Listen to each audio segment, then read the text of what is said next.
로마서 7장 15절로 25절입니다. 내가 행하는 것을 내가 알지 못하노니 곧 내가 원하는 것은 행하지 아니하고 도리어 미워하는 것을 행함이라. 만일 내가 원하지 아니하는 그것을 행하면 내가 이로써 율법이 선한 것을 시인하노니 이제는 그것을 행하는 자가 내가 아니요 내 속에 있는 죄니라. 내 속 곧 내 육신에 선한 것이 거하지 아니한 줄을 아노니 원함은 내게 있으나 선을 행하는 것은 없노라. 내가 원하는 바 선은 행하지 아니하고 도리어 원하지 아니하는 바 악을 행하는도다. 만일 내가 원하지 아니하는 그것을 하면 이를 행하는 자는 내가 아니요 내 속에 거하는 죄니라. 그러므로 내가 한 법을 깨달았노니 곧 선을 행하기 원하는 나에게 악이 함께 있는 것이로다. 내 속 사람으로는 하나님의 법을 즐거워하되 내 지체 속에서 한 다른 법이 내 마음의 법과 싸워 내 지체 속에 있는 죄의 법으로 나를 사로잡는 것을 보는도다. 오호라, 나는 곤고한 사람이로다. 이 사망의 몸에서 누가 나를 건져내랴. 우리 주 예수 그리스도로 말미암아 하나님께 감사리로다. 그런즉 내 자신이 하나님으로는 하나님의 법을, 육신으로는 죄의 법을 섬기노라. 아멘. 지난주 저희 교회에서 제2회 장학금 수여식이 은혜 중에 있었습니다. 먼저 하나님께 감사 영광을 돌리면서 담임 목사로서 여러분 한 분 한 분에게 감사를 드립니다. 작년에는 3명이었는데 올해는 7명이었어요. 그렇다고 저희 교세가 커진 것도 아닌데 아마도 믿음의 분량이 커진 것 같습니다. 내년이 기대되지 않습니까, 여러분? 내년이 또 하나님께서 어떠한 일을 하실 것인가? 모든 것이 다 은혜로 왔는데 특별히 저희가 감명 깊었던 것은 3명의 학생들이 나와서 자신들의 삶과 비전을 나눠줬을 때예요. 첫 번째 학생한테는 이런 걸 제가 감동받았습니다. 사람들은 자꾸 오해를 한다는 겁니다. 공부를 못하면 게을렀겠지, 놀기를 좋아했겠지, 그 위에 다른 특별한 이유가 있을 것을 생각하지 않는다는 거예요. 예를 들어서 아버지가 12세 때 자기를 버리고 떠나버렸다. 아빠가 알코올 중독자였는데 엄마랑 늘 싸우는 걸 봤다. 자기들은 포스터 케어의 홈에 보내졌다. 이런 걸 모르고 공부를 못하면 에이 쟤는 좀 게을러서 못하겠지 생각하기 쉽다는 겁니다. 근데 그게 아니라는 것을 깨달았어요. 두 번째 학생은 아주 더 감명 깊었던 건 뭐냐면 이 친구는 확실한 하나님의 비전이 있는 것 같아요. 그래서 마지막이 감명 깊었어요. 다 좋았는데 여러분들이 저를 서포팅한 것은 저를 개인을 한 것이 아니라 다음 세대를 서포팅한 것으로 여러분 믿으십시오라고 말을 하더라고요. 목사다운 얘기를 하고 갔어요. 그렇구나. 한 사람이 아니라 그 사람이, 그 자매가 나중에 펼칠 미래의 다른 세대를 향한 사역자로서 섬기를 그 세대를 우리가 후원한 거라는 것을 하면서 기뻤습니다. 이 마지막 자매는 그의 삶은 본받을 건 하나도 없는데 성숙해진 것 같아요. 15세 때 원치 않는 임신을 하게 되었고 지금은 소피아라고 하는 1살 딸을 둔 그 엄마예요. 여러분 17세가 엄마인데 그 마음 가운데는요, 그 엄마가 되면서 이제 청소년이 아니라 성숙한 여인으로 큰 것 같아요. 비전도 있어요. 뭘 깨달았냐면은 자기가 한 행동에 대해서는 자기가 책임을 져야 된다는 것을 깨달았대요.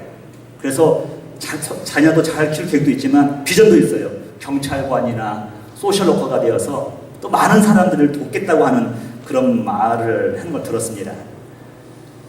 사실 사랑과 격려를 우리가 해주는 자리였는데 오히려 참여한 우리 모두가 사랑과 격려를 받는 자리가 아니었나 생각해 봅니다. 그래서 다시 한번 하나님께 감사 영광 돌리고 여러분 한 분 한 분에게 진심으로 감사를 드립니다. 문득 생각나는 성경 구절이 있더라고요.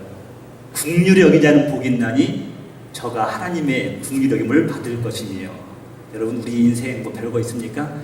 하나님의 긍휼함을 받는 순간 저와 여러분들은 승리의 길로 간다는 것을 믿으시기 바랍니다. 긍휼히 여기는 자는 복이 있나니 저희가 긍휼히 여김을 받을 것이다 라고 말씀하고 있습니다. 자, 오늘은 갈등은 거룩을 향한 몸부림이다라는 제목으로 말씀을 나누려고 합니다. 여러분, 살아오면서 갈등을 한 번도 느끼지 않은 사람은 없을 것입니다. 갈등은 내가 살아있다는 것을 대변하는 겁니다. 갈등의 원인이 많이 있겠죠. 사람들은 선택의 기로에서 갈등을 합니다. 다 큰 잘 자란 자매가 이제 홍기가 차가지고 형제를 만나야 되는데 갈등이 생기는 거예요. 실력은 좋은데 믿음이 없어요. 여러분, 이게 사실이에요. 근데 실력은 좀 보통인데 믿음 좋은 또 형제가 있는 거예요. 여러분, 그러면 여러분들 부모로서 어떤 형제를 권유하고 싶습니까? 갈등이에요, 여러분. 갈등이에요. 현실적이냐, 신앙적으로 해석을 해야 되냐. 우리 한국에 가면은 그 세터민이라고 하는 사람들이 있습니다. 이분들이 탈북자들을 이제 부르는 이제 호칭인데요. 제가 섬기는 교회에서 한 세터민들이 한 20여 분이 나왔어요. 근데 여러분, 그분들 무시하지 마세요. 그래도 그분들이 북에 있을 때는 다 간부들 하셨던 분들이 대부분입니다. 가지고 굉장히 자존심도 세고요. 나름대로 프라이드도 있으신 분들이에요. 근데 그분들이 이제 어떤 상황에서 이름은 잘 모르겠지만, 근데 이분들이 가끔 이런 것을 얘기해요. 남한 정부에 오니까 좋긴 좋은데 갈등이 많다는 거예요. 뭐가 갈등이 많습니까? 라고 제가 물어봤더니, 북에서는 직업이든 뭐든 간에 시키는 것만 하면 된대요. 너 뭐 해라, 뭐 하면 된대요. 먹는 것도 주는 대로 먹으면 된대요. 강냉이 주면 강냉이를 먹고, 그 수령 생일날 소고기국과 쌀밥 주면 그 먹으면 되는 거래요. 근데 한국에 왔더니요, 직업도 자기가 결정을 해야 되고 먹는 것도 결정을 해야 되고 선택의 기로에 있다 보니까 갈등이 찾아오더라는 것을 얘기를 합니다. 저 여러분들은 어떤 선택의 기로에서 갈등을 느낄 수가 있는 것입니다. 또 하나는 뭐냐면은 나의 의지와 상관없이 내 주변 환경과 사람들 때문에 갈등을 느낄 때가 많이 있습니다. 너만은, 당신만은 변하지 않을 것이다 라고 믿었는데요. 웬일입니까?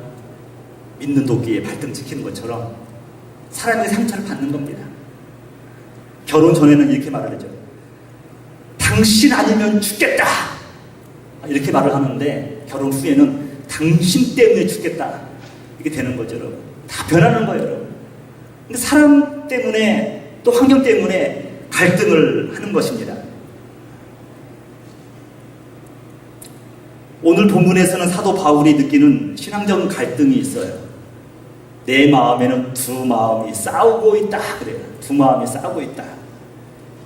여러분들도 마찬가지고 저도 마찬가지고요. 하나는 뭐냐면 하나님의 법을 따르고자 하는 그 마음이 있어요. 하지만은 다른 한 마음에는 나 자신의 즐거움과 쾌락과 내 기분대로 나를 섬기고자 하는 죄의 법이 있다는 것입니다. 기본적으로 하나님의 법을 따르는 것은요, 하나님을 기쁘게 하고자 하는 마음이에요. 예배드리고 싶은 것, 찬양하고 싶은 것, 기도하고 싶은 것, 섬김과 봉사를 하고 싶은 것, 이거 전부 다 하나님을 기쁘게 하고자 하는 마음입니다. 반면에 죄의 법을 따르고자 하는 마음은요, 나를 기쁘게 하는 거예요. 이기적인 생각들이에요. 지금도 사도 바울이 본문에서 나는 사도가 되었지만 평생 복음을 위해서 헌신한 사람이지만 여전히 나는 지금도 두 마음이 싸우고 있다라는 고백을 하는 겁니다. 혹시 제가 알지 못하지만 여러분 가운데 신앙적인 갈등이 있습니까? 지금 두 마음이 싸우고 있습니까? 그럼 여러분들이 스스로 이렇게 한번 생각해 보세요. 최소한 나는 사도 바울 정도는 된다. 다 사도 바울 정도는 된다. 여러분, 이 말은 뭐냐면 보편적으로 누구나 갈등을 안고 살아간다는 겁니다.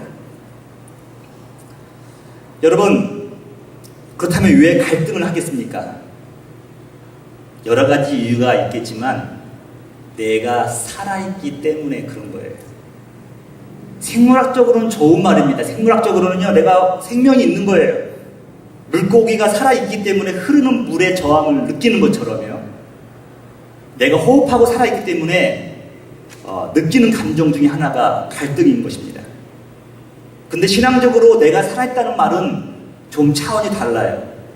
아직도 내 본성이, 내 자아가 나를 주관한다고 하는 의미이기도 합니다. 부부간의 갈등이 왜 있습니까?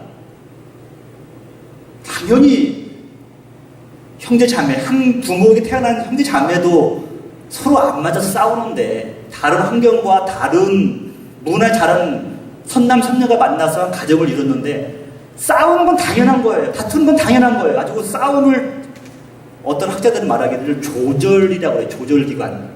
상대방 걸 받아들이고 내 것을 알려주고 하는 것이 바로 싸움이라는 것이죠. 싸움에는 기술이 있어야 되는데, 여러분 부부간의 갈등, 그 원인을 보면 쉽게 말하면 이거예요. 내가 죽지 않고 내 자아가 본성이 살아있기 때문입니다. 내 본성이 나를 주관하는 한 부모와 자녀 간에도 갈등이 있을 수밖에 없습니다. 우리는 이 점에서 한 가지 중요한 교훈을 얻어야 합니다. 자, 그렇다면은 내가 살아있는 한 갈등은 피할 수 없을 터인데, 이 갈등을 어떻게 핸들링 하느냐에 따라서 내 인생의 질이 달라질 수 있다는 것입니다. 저는 대학 박사과정에서 가정 패밀리 미니스트리를 공부를 했는데, 기본 베이스는 이거예요. 문제 없는 가정은 없다는 겁니다. 문제가 있는 것이 그 가정의 문제가 아니라 그 문제를 지혜롭게 해결하지 못하는 것이 그 가정의 문제라는 거예요. 사람과의 갈등 없을 수 없습니다. 하지만 이것을 어떻게 핸들링 하느냐요? 좋은 쪽으로, 좋은 열매 맺는 쪽으로 끌고 가느냐, 그렇지 못하는 것이 관건인 것입니다. 가끔 우리는 그런 생각 들지 않습니까? 저 사람만 없었으면 내가 좋을 텐데. 근데 여러분 죄송합니다. 그 사람이 눈에서 사라지고 나면요, 이 사람이 또 보이는 거예요. 이 사람만 없어졌으면. 이게 우리의 인생이라, 우리의 인간관계라는 거예요. 그러면 오늘은 저는 이 본문을 통하여서 우리에게 신앙적 인간관계 뭐 다 포함해서 갈등이 찾아왔을 때 어떻게 해야 하는 것인가, 어떻게 이 갈등을 핸들링 할 것인가에 대해서 제가 한두 가지로 여러분과 함께 은혜를 나누려고 합니다. 먼저 갈등이 왔을 때 하나님 앞에서 정직하면 돼요. 사도 바울에 대해서 더욱더 호감이 갑니다. 여러분, 그의 영성, 헌신, 일생을 복음을 사잡힌 사람이기 때문에 그런 것도 있지만요, 그의 솔직한 고백이 제 마음을 끌어요. 그도 역시 연약한 인간이기에 순간순간 성령님을 의지하지 않고서는 그도 낭패 볼 수밖에 없는 연약한 인간이었다. 이것이 동질감을 느끼게 하는 겁니다. 사도 바울은 신앙적인 갈등을 느끼면서 그 갈등의 원인은요, 외부 환경과 다른 사람으로 돌리지 않아요. 그 사람은 성숙한 분이었기 때문에 환경이 아니라, 다른 사람이 아니라 내 안에 있는 내 자아와 내 본성에 문제가 있다는 것을 그는 알고 있었습니다. 여러분, 이것이 성숙한 사람의 특징이에요. 싸움을 회피하려고 아유 내가 잘못했어, 이게 아니라 그 원인이 바로 나의 타락한 본성, 자아라는 것을 안다는 것입니다. 사도 바울은 이 갈등이 왜 생겼는가를 오늘 본문에서 말씀하고 있어요. 인간이 본성적으로 타락한 존재였기 때문에 라는 것을 알았습니다. 여러분 15절 보면요, 아는 것과 행하는 것이 다르다고 그랬어요. 아는 것과 행하는 것이 다르다.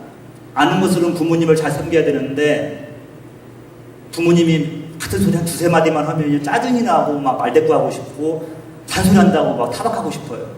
행하는 것이 다른 겁니다. 또 더 말하기보다는 내가 행하는 것이 무엇인지를 모른다는 거예요. 실컷 행동해놓고 내가 도대체 뭘 하고 있는지도 몰라요. 도저히 자신도 이해할 수 없는 행동을 자기가 하고 있다는 겁니다. 여러분, 이게 비단 사도 바울의 고백입니까? 저의 고백이에요. 여러분의 고백이어야 될 듯 믿습니다. 저도 그런 것 같아요. 우리 교회는 교세가 약합니다. 근데 여러분들이 진짜 힘껏 섬겨주시고 시간마다 잘 모임에 참여해 주셔서 감사해요. 제가 이런 생각도 해봐요. 큰 교회에 섬기시는 성도님들과 작은 교회 성도님 섬기시는 분들이 비해서 작은 교회 섬기시는 분들이 훨씬 고생이 많아요. 힘든 것도 많아요. 그렇기 때문에 더욱더 한 분 한 분 소중한데, 여러분 큰 교회에서는 한 사람이 한두 주 빠져도 별 티가 안 나지만 우리 적은 교회에서는요, 한두 분이 빠지면 티가 펑 납니다. 그러니까 여러분들이 빠지고 싶어도 빠지지 못하는 사람들의 그 마음을 제가 알아요. 아주 제가 이렇게 실로 뜨면서 잘 안 보려고 그래요. 여러분, 이 정도 되면 목사로서 당연히 여러분들을 잘 섬기고 고마워하고 감사하고 해야 되는데 어떤 때는 섭섭할 때가 있더라고요. 서운할 때가 있어요. 나를 외톨이 만들었구나 하는 생각도 들 때가 있습니다. 솔직한 고백이에요. 마음으로는 참 이렇게 아는 것으로는 이분들 잘 섬겨야 되지, 고마워해야지, 감사해야지 하는데 이러면 안 되는데 마음속에서는요 섭섭한 마귀가 들어와가지고 섭섭하게 만드는 겁니다. 나도 인간이기 때문에 어쩔 수 없지라고 스스로 자유도 해보지만, 그렇지만 사도 바울의 고백처럼 내가 아는 것과 행동하는 것이 다르다는 것을 저도 고백합니다. 이것은 바로 인간의 본성적 타락을 대변하는 것이라고 믿습니다. 여러분, 갈등의 원인은 다른 사람이 아니에요. 나쁜 환경이 아니에요. 내 본성이 타락했기 때문에 라는 것을 잊어서는 안 됩니다. 사도 바울은 이어서 자신의 죄가 자신 안에서 주관하고 있음을 솔직히 인정했습니다. 나를 주관하는 것은 내 속 안에 있는 죄다. 내가 원하지 않는 것을 행하면 그것은 내가 아니요 죄라고 말하는 겁니다. 여러분, 환경도 중요합니다. 곡식이 자라기 위해서는 토양이 중요하듯이 사람이 좋은 환경에서 좋은 인품을 가지는 건 당연한 거예요. 그래서 여러분, 결혼할 때 남편도 잘 나와야 되고 배우자 잘 나와야 되고 주위 사람들도 좋은 분들과 많이 사귐을 갖는 것이 중요한 겁니다. 여러분, 근데 처음에는 좋은 사람도 불구하고 좋은 환경에서도 불구하고 왜 쓴뿌리가 나에게서 계속 열리는 겁니까? 그 이유는 여러분 심플한 거예요. 내 안에 죄로 가득 차 있는 마음 상태가 나를 짓누르고 있기 때문에 그래요. 우리 예수님은 죄는 미워하되 사람은 미워하지 말라고 그랬습니다. 왜냐하면 그 사람이 본성적으로는 하나님 형상을 닮은 거예요. 근데 아담과 이브의 불순종의 죄가 그들을 짓누르고 그들을 좌지우지하기 때문에 그렇다는 것입니다. 제 주위에는 교도소에서 교정사역하시는 분들이 상당히 많이 있습니다. 특히 그 흉악범 사형수들을 대상으로 사역하시는 분들이 이구동성으로 하시는 말씀이 이거예요. 매스컴이나 TV를 통해서 그들의 소식을 들었을 때에는 이런 나쁜 놈들이, 잔인한 놈들이 또 어디 있을까 그런 생각이 든대요. 하지만 그들을 개인적으로 만나보면요 다 그런 건 아닌데 이렇게 온순하고 순진한 자들이 많다는 것을 알았다는 겁니다. 그러면서 느끼는 거죠. 이렇게 착한 애들이, 철 모르는 애들이, 세상 물정 모르는 애들이 어떻게 이렇게 무지막지한 일들을 벌였을까? 납득이 안 가는 겁니다. 그 안에 있는 죄가 그렇게 만든 거예요. 지금은 저희 고국이 잠정적 사형제도 폐지국이 되었지만 그 이전에 사형을 집행될 때 이 사역자를 통하여서 이제 주님을 만난 친구들은요 자신의 잘못을 뉘우치고 회개하고 주님을 영접하고 자기의 잘못을 그 가족들에게 다 회개하고 용서를 구하고 죽음을 받아들이면서 찬양을 한다고 합니다. 그리고 자기의 모든 몸의 장기들을요 아픈 사람들을 위해서 이제 다 내주고 간다고 그래요. 믿음 없이는 불가능하거든요. 그래서 여러분, 교정사역 하시는 분들의 고백이 이거예요. 저들은 드러난 죄인이요 우리는 단지 드러나지 않은 죄인이라는 것이에요. 우리는 숨겨진 죄인이라는 것밖에 하는 것들 다 같은 죄인이라는 거예요. 때로는 그들이 오히려 더 거룩해 보일 때도 있다는 겁니다. 여러분, 죄가 문제예요. 사람이 아니에요. 여러분, 죄의 결과는 무엇입니까? 성도를 무기력하게 만드는 거예요. 제가 기도할 때도 떠올랐는데 우리는 하나님께서 하늘을 높이 나눌 수 있는 독수리 자녀로 만드셨어요. 독수리는 요한복음의 별명이기도 합니다. 복음이죠. 독수리 복음이 요한복음인데 하늘을 높이 날으려고 하는 거예요. 근데 이 죄라는 놈이 우리를 자꾸 너는 병아리야, 너는 이 울타리를 벗어나면 안 돼, 거기서 땅에 있는 모이나 쪼아 먹으라고 우리를 만드는 겁니다. 이 죄가 이렇게 만드는 거예요. 우리를 무기력하게 만드는 거예요. 선을 행할 능력을 상실하게 만드는 겁니다. 18절에 보니까 선을 행하고자 하는 열망이 있으나 행할 수 없다. 여러분들 마음 보면요, 다 잘하고 싶어요. 부모에게도 남편에게도 자녀들에게도 다 잘하고 싶은 마음이 있어요. 근데 그렇게 하지 못하는 이유가 뭡니까? 행할 수 없다는 거예요. 그러니까 본성적으로 사도 바울이 하고 싶은 얘기 이것도 있는 것 같아요. 사람이 자연인이 착한 사람이 할지라도 그 행함으로는 구원을 얻을 수 없는 이유가 이거예요. 선을 행하고자 하는 열망은 있지만 하는 것마다 악한 겁니다. 우리 지금 한국에 어떤 이단 종파가 지금 굉장히 고난을 받고 있는데, 거기 이제 교주되시는 분이 도망자가 됐어요. 법적으로는 그 도망자를 은닉해주면 안 됩니다. 숨겨주면 안 됩니다. 근데 믿음 좋은 분들은요, 우리 교주님을 신앙 고백처럼 따르면서 숨겨주는 거예요. 자기들이 생각할 때는 나는 의로운 일을 했다, 정의로운 일을 했다. 하지만 법으로 볼 때는요, 그들은 법을 어기고 있는 거예요. 여러분, 이 이야기가 우리 이야기예요. 우리가 아무리 선행을 하고 남을 도와주고 착한 일을 한다 하더라도 죄에 오염된 사람들이기 때문에 행하는 것이요, 그것으로는요 우리가 스스로 의로워질 수 있는 길이 없어요. 선을 행하고자 하는 열망은 있으나 행할 수 없다는 것을 여러분 인정하라는 겁니다. 사도 바울에 대해서 다시 말씀드리지만 솔직한 고백이에요. 하나님 앞에서, 성도 앞에서 정직함이라고 저는 생각합니다. 인정하고 그때그때마다 하나님을 인도하심을 받는 것입니다. 사랑하는 교회 여러분은 어떠하십니까? 여러분도 아직도 나의 갈등의 원인으로 환경을 탓하고 있습니까? 아니면 내 안에 타락한 본성, 죄로 오염된 것이라고 생각을 하고 있습니까? 남과 환경을 탓하면 솔직하게 화풀이는 됩니다. 그러나 발전의 가능성은 제로예요. 하지만 정직하게 내 타락된 본성, 자아 때문이라고 인정을 하면은요, 이제는 하나님의 타임이 되는 겁니다. 하나님이 일하실 시간이에요. 하나님 나를 통하여서 역사하실 시간이에요. 회복의 시간이라는 것입니다. 그렇다면 누가 하나님 앞에서 정직할 수가 있겠습니까? 이런 사람이 오직 하나님에게만 답이 있다는 걸 아는 거예요. 나에겐 답이 없고 하나님에게만 답이 있다는 걸 아는 사람은 그 앞에서 정직한 겁니다.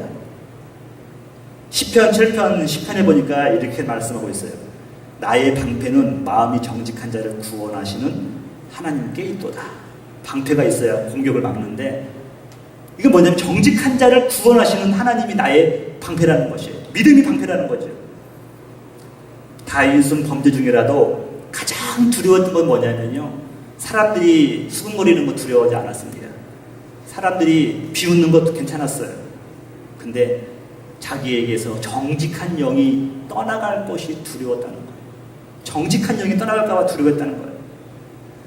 그래서 오늘 말씀의 마지막으로 정리하면서 인생과 신앙의 갈등을 극복하는 한 가지 원리를 여러분에게 한번 나누고자 합니다. 그건 뭐냐면 이거 심플한 거예요, 여러분. 변하지 않는 것을 삶의 기준으로 삼으라는 겁니다. 여러분, 삶의 모토를요, 변하지 않는 것을 삼으라는 거예요. 고사성어 중에서 각주구검이라고 하는 말이 있습니다. 어떤 사람이 배를 타고 가다가 너무 서둘러서 그런지 좋은 칼을 하나 강에다 빠뜨리고 말았어요. 너무도 귀한 칼인데 지금 꺼내면 되는데 시간이 없다 보니까 나중에 와서 찾아야겠다 싶은 마음으로서 표시를 하려고 했는데 그곳에 부표를 세워놔야 되는데 부표가 아니라 그 배에다가 표시를 한 겁니다. 내가 여기서 떨어뜨렸다. 근데 이 배는 졸졸졸 흘러갔습니다.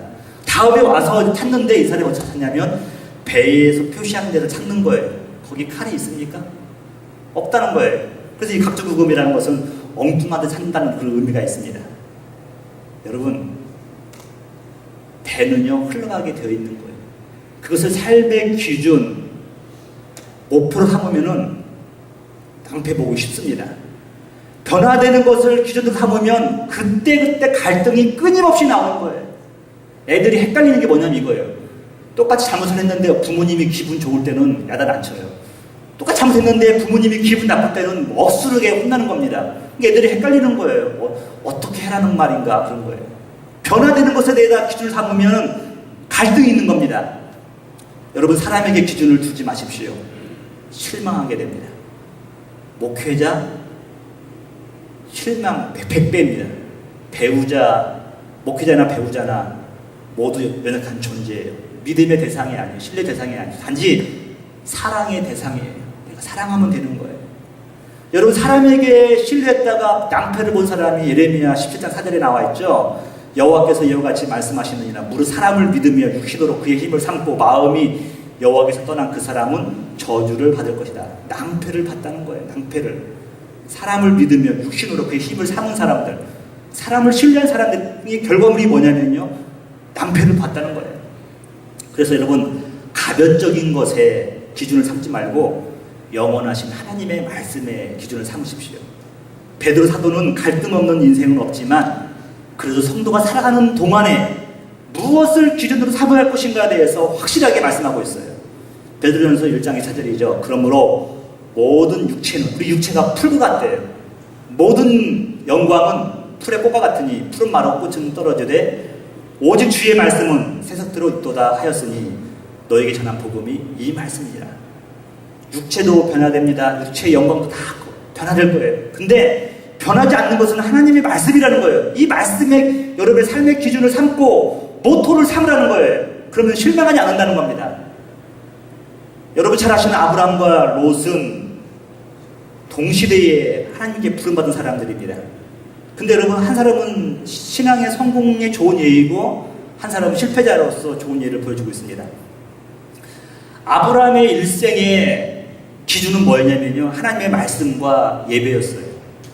하나님의 말씀과 예배가 아브라함의 기준이었습니다. 우리 창세기 12장이죠. 12장 1절 제가 볼게요. 여호와께서 아브라함에게 이르시되 너는 너의 고향과 친척과 아버지의 집을 떠나 내가 내게 보여줄 땅으로 가라. 2절 내가 너로 큰 민족을 이루고 내게 복을 주어 내 이름을 창대케 하리니 너는 복의 근원이 될지라. 3절 너를 축복하는 자에게 내가 복을 내리고 너를 저주하는 자에게는 내가 저주하리니 땅에 모든 족속이 너로 말미암아 복을 얻을 것이라 하시니라. 이게 하나님의 약속의 말씀이거든요. 근데 아브라함은 이 말씀을 붙들었어요. 이 말씀을 삶의 기준으로 따라간 겁니다. 4절 보세요. 이에 아브라함이 여호와의 말씀을 따라갔고, 결과는 무엇입니까? 믿음의 족장이 된 거예요. 아브라함은 철저히 약속의 말씀을 따라갔던 사람입니다. 창세기 13장 4절에 보니까 그가 처음으로 제단을 쌓은 곳이라 그가 거기서 여호와의 이름을 불렀다. 아브라함은 가는 곳마다 첫 번째 하는 일이 제단 쌓고 예배드리는 일이에요. 삶의 기준이 말씀과 예배였기 때문에 다른 것이 그를 흔들 수가 없었습니다. 그는 믿음의 조상이 될 수가 있었죠. 반면에 동시대에 부름받은 롯은 어떻습니까? 사람을 쫓아가는 사람이었어요. 세상 성공을 추구하는 사람이었습니다. 오늘 창세기 12장 4절 후반부에 보면 이렇게 나와 있어요. 룻도 그와 함께 갔으며 아브라함이 하란을 떠날 때에 75세였더라. 이 조카 롯은 고아였기 때문에 삼촌인 아브라함을 따라갈 수밖에 없었습니다. 그리고 아브라함이 비빌 유일한 언덕이었어요. 사실은 그의 배경 가운데 있는 하나님을 보지 못하고 아브라함만 본 겁니다. 근데 문제는 뭐냐면은 내가 독립할 수 있고 자신감이 생겨지고 실력이 생기고 부유해지니까 이제는 그 속에 있는 본성이 드러나는 겁니다. 여러분, 아브라함과 롯의 종들이 서로 싸우는 겁니다. 믿음의 사람과 불신앙인이 문제가 생겼을 때 성경의 흐름은요, 믿음의 사람이 양보하라는 거예요. 믿음의 사람이 다 손해보라는 겁니다. 그게 하나님께서 기억하신다는 거예요. 아브라함이 롯에게, 인간적인 롯에게 양보를 할 수밖에 없어요. 창세기 13장 6절 볼까요? 그 땅이 그들이 동거하게 넉넉하지 못하였으니 이는 그들의 소유가 많아서 동거할 수 없습니다. 신앙인과 불신앙이 산다는 건 불가능해요. 여러분 잘 보세요. 여러분 헤어져야 돼요. 헤어져야 얻을 수 있는 축복이 있다는 겁니다. 9절 볼게요. 9절 보면 내 앞에 온 땅이 있지 않냐냐 나를 떠나가라. 내가 좌하면 나는 우하고 내가 우하면 나는 좌하리라. 좋은 거 다 그에게 주어서 보내버리는 겁니다. 여러분 아브라함은 안 좋은 땅, 별별치 않는 것들을 받았어요. 여러분 근데 그 이후에 하나님께서 아브라함에게는 어떠한 일을 행하시냐면요, 그때 100세 때에 자녀를 주시고요, 그를 통하여서 놀라운 예수 그리스도의 계보가 이루어져 가고 있는 일들을 그를 통해서 이루시는 것을 볼 수가 있습니다. 하나님의 언약의 말씀을 붙들었던 아브라함, 예배를 붙들었던 아브라함은요, 하나님 앞에서 인정함을 받고 이제 믿음의 조상으로서 살아갑니다. 그러나 변하는 가치, 세상의 부와 명예를 쫓았던 롯을 통해서는 두고 쓴뿌리가 나오는데, 여러분, 그는 모압과 암몬 자손의 조상이 되죠. 자기 딸과 동침을 해서 모압과 암몬을 낳았는데, 성경에 표현되기를 두고 이스라엘의 발목을 잡는 것이 바로 모압과 암몬 족속이었다라고 말씀하고 있어요. 여러분, 한 사람은 변하지 않는 가치를 붙들었고 한 사람은 변하는 가치를 붙들었는데 그 인생이 너무도 달랐다. 결과도 달랐고 열매도 달랐다는 것입니다. 사랑하는 성도 여러분, 이제 여러분의 인생의 기준을 무엇으로 삼을 것인가를 여러분 결정해야 됩니다. 이 시간 결정해야 돼요. 믿음의 조상 아브라함처럼 하나님의 말씀과 예배를 삶의 기준으로 삼으시기를 주님으로 축복합니다. 그리고 믿음의 모든 시간적 갈등 요소들을 헤쳐나갈 때 내 힘이 아니라 성령님의 도우심을 간구하십시오. 성령님, 내 마음 가운데 두 마음을 싸웠는데 하나님을 섬기고자 하는 마음이, 하나님의 법이 이기게 하여 주시옵소서. 이렇게 강구한 여러분 되시기를 주님의 이름으로 축복합니다. 다 같이 일어나셔서 날 세우사 우리 부르시면서 결단하도록 하겠습니다.